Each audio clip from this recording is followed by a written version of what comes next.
Level 1.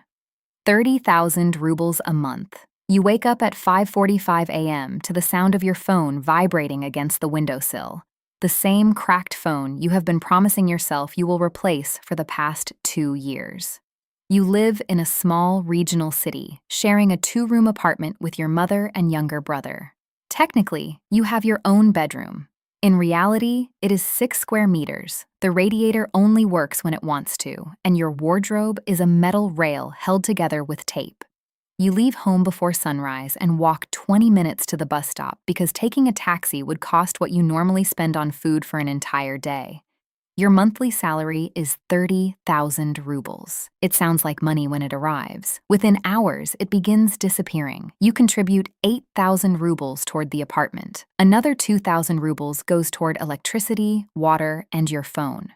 Transport takes several thousand more. What remains has to cover food, clothes, medicine, and every unexpected problem life decides to send you. Breakfast is tea and bread. Lunch is something reheated in a plastic container at work. Dinner is usually buckwheat, potatoes, pasta, or whatever, was discounted at the supermarket that evening. You know the exact price of milk in 3 different stores. You know which supermarket lowers prices after 8 p.m. You know how long chicken can stay frozen before the taste becomes questionable. Your shoes are beginning to split near the sole, but winter is almost over, so you convince yourself they can survive another month. There is no emergency fund. A broken washing machine is an emergency. A dentist appointment is an emergency. A friend inviting you to a birthday dinner is an emergency because now you need to buy a present and pretend the restaurant prices do not terrify you. When your coworkers discuss vacations, you remain quiet. The last time you traveled was to visit relatives in another region.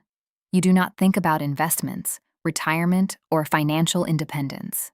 Those concepts belong to people whose money survives until the end of the month. Your goal is smaller. Reach payday without borrowing. You have learned to delay every desire until it stops feeling like a desire. New clothes can wait. A better phone can wait. Your own apartment can definitely wait. At this level, money does not buy comfort. It buys time between problems. Level 2. 60,000 rubles a month. You still live outside the center, but you have finally moved out of your family's apartment. Your new home is a small rented studio on the edge of the city. The wallpaper is outdated, the kitchen is barely large enough for one person, and the washing machine sounds like it is attempting to escape during every spin cycle. But the door is yours. For the first time in your life, you can return home, close it behind you, and experience silence. Your salary is 60,000 rubles a month. After rent and utilities, almost half of it is gone, but you no longer need to calculate the cost of every individual meal. You can buy chicken without waiting for a discount. You can occasionally order delivery.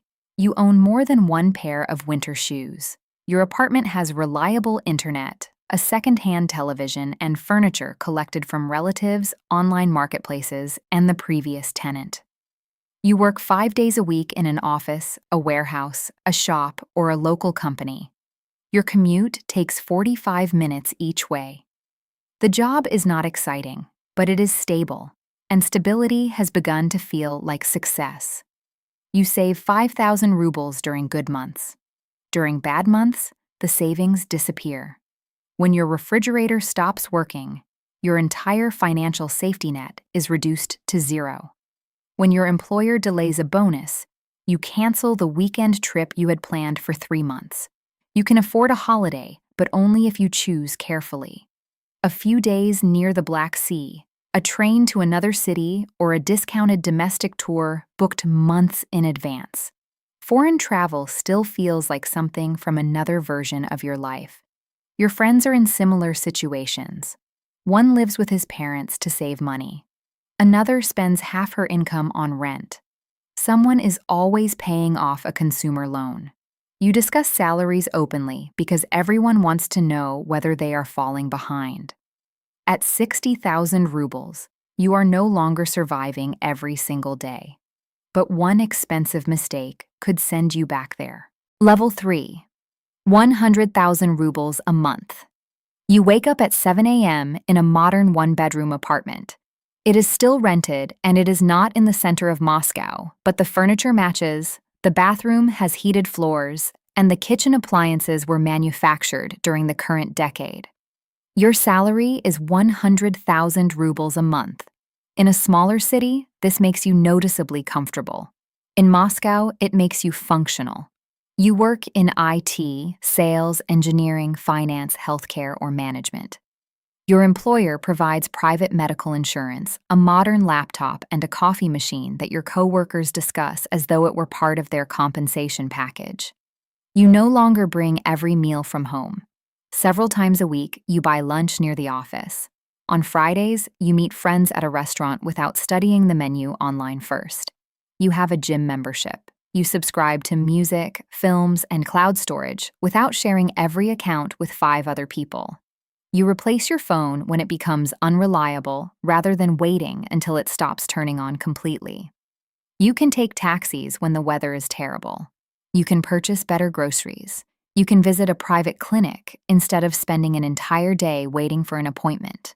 You travel once or twice a year, although every trip still requires planning. You compare flights, watch hotel prices, and calculate how much spending money you can afford. Your life looks comfortable from the outside, but home ownership remains distant. Every time you look at apartment prices, you close the page and tell yourself you will check again next year. A mortgage would consume a huge part of your income, and the down payment feels like a number designed to keep moving away from you. You begin investing small amounts. At first, 5,000 rubles a month, then 10,000 rubles. You watch financial videos and imagine a future where your money grows without you. For the first time, your plans extend beyond the next payday, but you are still dependent on your job. Lose it, and the comfortable life begins disappearing immediately. Level 4, 250,000 rubles a month. You live in Moscow or St. Petersburg now, working as a senior specialist, department head, successful freelancer, or small business owner. Your apartment has large windows, modern furniture, and a lobby with a security desk. You pay more in rent than you once earned in an entire month. The strange part is that this no longer shocks you. Your income is 250,000 rubles a month. You order groceries through an app because spending 2 hours in a supermarket feels inefficient. You use taxis regularly. You select flights based on departure times instead of choosing whichever ticket is cheapest. Convenience has become something you purchase. A cleaner visits your apartment every week. You visit private doctors. You have a personal trainer who tells you to sleep more while your work messages continue arriving after midnight. Your wardrobe contains several expensive items, although you still check the price before buying them. You drive a newer car or use premium car-sharing services when you need one. You travel internationally when routes and circumstances allow it. Your holidays are no longer built around the lowest possible price. You choose comfortable hotels, good restaurants, and direct connections. You send money to your parents. You replace their refrigerator without discussing the cost. You pay for medical appointments they would otherwise postpone. This ability gives you more satisfaction than the expensive watch you bought after your last promotion. Your social world begins changing. Some friends are proud of you. Others make jokes about how you should pay because you earn more.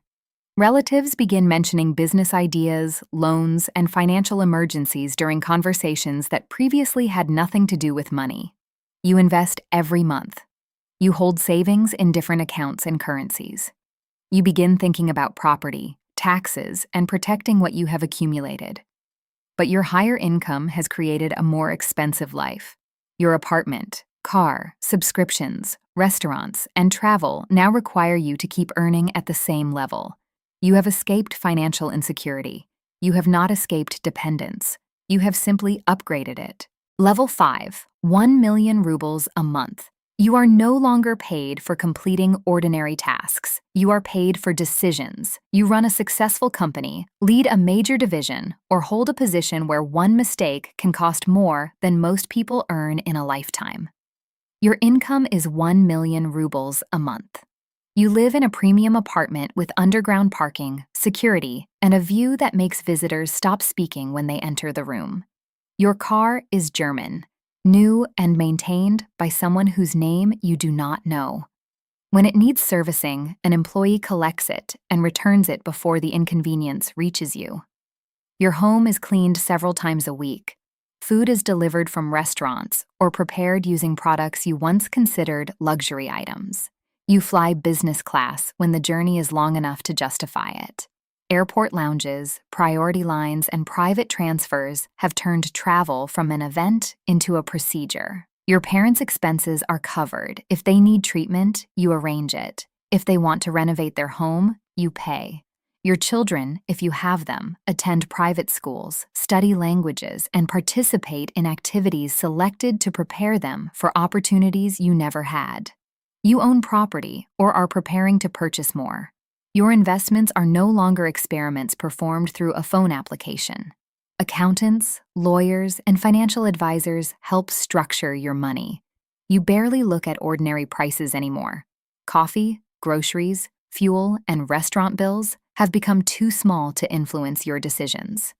You have reached the point where time matters more than minor costs. But your time no longer belongs entirely to you. Your phone is always active. Employees need answers. Partners need reassurance. Clients expect access. Problems that cannot be solved by lower-level managers arrive directly in your messages. People treat you differently now. Restaurant staff become more attentive. Banks return your calls. Former classmates suddenly remember how close you once were. You begin wondering whether people like you or the life surrounding you. At 1 million rubles a month, you can purchase almost every form of ordinary comfort. What you cannot purchase is certainty about anyone's intentions. Level 6. 10 million rubles a month. You still describe your income as a salary, but that word is no longer accurate. Your money comes from ownership, bonuses, dividends, company profits, and deals negotiated behind closed doors. You own several properties. One is your primary residence, another is an investment. A third exists because you wanted somewhere to stay without booking a hotel. Your main home is inside a guarded residential complex outside Moscow or in one of the capital's most expensive districts. It has staff, security systems, and rooms that are used only when guests arrive. You have a driver because traffic is wasted time. The back seat of your car has become a mobile office where you approve documents, conduct calls, and make decisions while the city moves past the window. Your family travels with assistants who organize flights, accommodation, and transport. You charter private aircraft when schedules make commercial travel inconvenient. You no longer wait in ordinary lines. Restaurants hold tables for you. Hotels remember your preferences. Banks assign employees whose entire job is ensuring you never need to call a public customer service number. Your children attend elite schools and spend summers studying abroad. They grow up surrounded by people who assume drivers, housekeepers, and international travel are normal parts of childhood. You purchase watches, art, and cars that cost more than the apartment where you were raised. But possessions no longer create the same excitement. The first luxury car felt impossible. The fifth is simply another vehicle. Your life is built around access. Access to investors, senior executives, lawyers, private events, and people who can solve problems with a single phone call. Your network is now more valuable than almost anything you physically own. Yet your success has made privacy difficult. Employees know where you live. Business partners know what you own. Competitors study your weaknesses. Journalists, regulators, and strangers online may become interested in decisions you considered private. You employ security not because danger is guaranteed, but because the consequences of being unprepared are too large. Every relationship is evaluated. Can this person be trusted? What do they want? Who introduced them? Who benefits if the deal fails? You have more freedom than almost anyone around you, but every major decision is tied to hundreds of employees, contracts, and obligations. You cannot simply disappear for 6 months. Too many people depend on your continued involvement. At 10 million rubles a month, your money has eliminated ordinary problems. It has replaced them with problems that ordinary people never have to imagine. Level 7. 100 million rubles a month. You are no longer rich in the way most people understand richness. You are an institution. Your income exceeds 1 billion rubles a year, and even that number fails to describe your real wealth because your assets, companies, and investments are worth far more than the money arriving each month.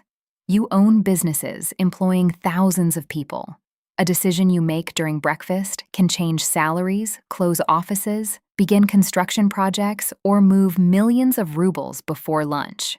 Your primary residence is not simply a house. It is a private compound with security, staff accommodation, landscaped grounds, a gym, a cinema, and systems designed to keep the outside world at a controlled distance.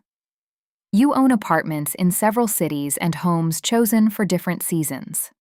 Some remain empty for most of the year, maintained by employees, so they are ready whenever you decide to arrive. Your schedule is managed by assistants who coordinate assistants. A chef plans your meals. A driver waits outside. Lawyers examine every contract. Accountants structure every payment. Security teams study locations before you visit them.